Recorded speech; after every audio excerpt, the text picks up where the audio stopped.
How does a provincial governor turn one region into a power base strong enough to resist the Caliph himself? Because that's exactly what happened. Muawiya ibn Abi Sufyan held on to Syria even when Ali ibn Abi Talib tried to bring it back under control through war. So the real question is not just what happened at Siffin, it is this: why was Syria governable by Muawiyah but not reclaimable by Ali? The answer comes down to three forces working together: regional loyalty, political timing, and strategic restraint. Muawiyah didn't just resist, he built a system in Syria that made resistance sustainable. And Ali, despite legitimacy and military strength, faced structural limits that made victory far more difficult than it seems. Let's start with Syria itself. Because Syria was not just another province, it was frontier region, militarized, organized, and relatively stable. Under Muawiyah's long governorship, dating back to the time of Umar ibn al Khattab, Syria developed something other regions did not have: continuity of leadership. While Iraq and Egypt saw administrative turnover, Syria had consistency, and that consistency produced loyalty. No abstract loyalty to the caliphate, but concrete loyalty to a governor who had delivered order, security, and regular military pay. So by the time conflict with Ali begins, Muawiyah is not just a governor, he is the center of a functioning regional system. Now add a second layer: timing. The assassination of Uthman ibn Affan changes everything because it creates a legitimacy crisis.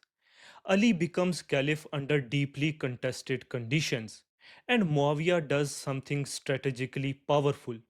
He reframes the conflict not as rebellion but as a demand for justice, justice for Uthman.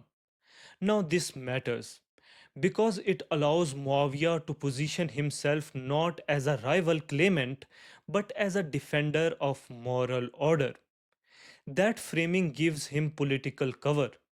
It strengthens loyalty within Syria and it complicates Ali's position because now Ali is not just fighting a governor, he is fighting a narrative.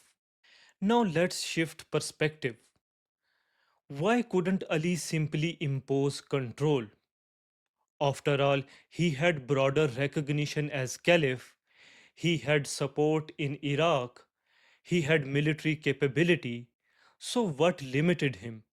First, fragmentation. Ali's base in Kufa was politically unstable.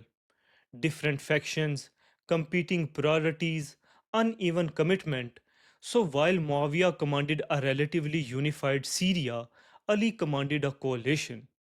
And coalitions are harder to mobilize decisively. Second, sequencing. Ali inherited a crisis already in motion. Before dealing with Syria, he had to address internal rebellions, including the conflict that led to the Battle of the Camel. That delay gave Muawiyah time to consolidate Syria, time to strengthen his position, time to define the narrative. By the time Ali moves decisively against him, Muawiyah is no longer just resisting, he is entrenched. Which brings us to the turning point: the Battle of Siffin. At Siffin, Ali's forces had moments of clear advantage. Militarily, a decisive outcome was possible. But this is where Muawiyah's strategy becomes critical. He avoids total collapse not through battlefield dominance, but through political maneuver, the arbitration call.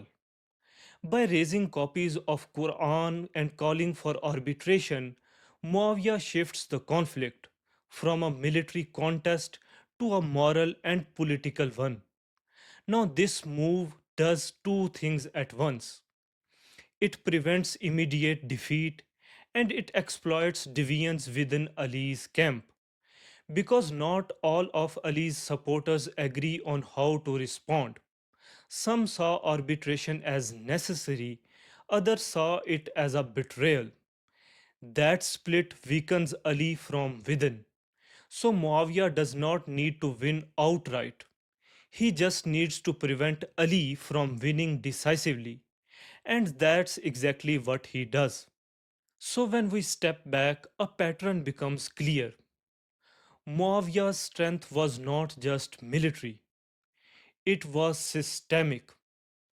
He had a stable regional base, a clear narrative of legitimacy, unified command, the ability to turn moments of weakness into political advantage. Ali, on the other hand, faced internal fragmentation, time pressure, competing crises, and a coalition that could fracture under stress. This is not a simple story of one leader being stronger than the other.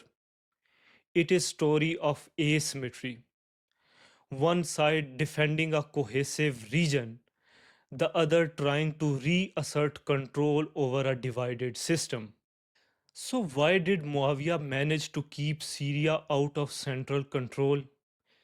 Because he didn't just resist authority, he built an alternative center of authority. And why couldn't Ali bring it back even through war? Because war alone cannot solve a problem that is political, structural, and psychological at the same time. In the end, this wasn't just a conflict between two men. It was a turning point where the early caliphate stopped being a unified system and began to fragment into competing centers of power. And once that process begins, it becomes very hard to reverse.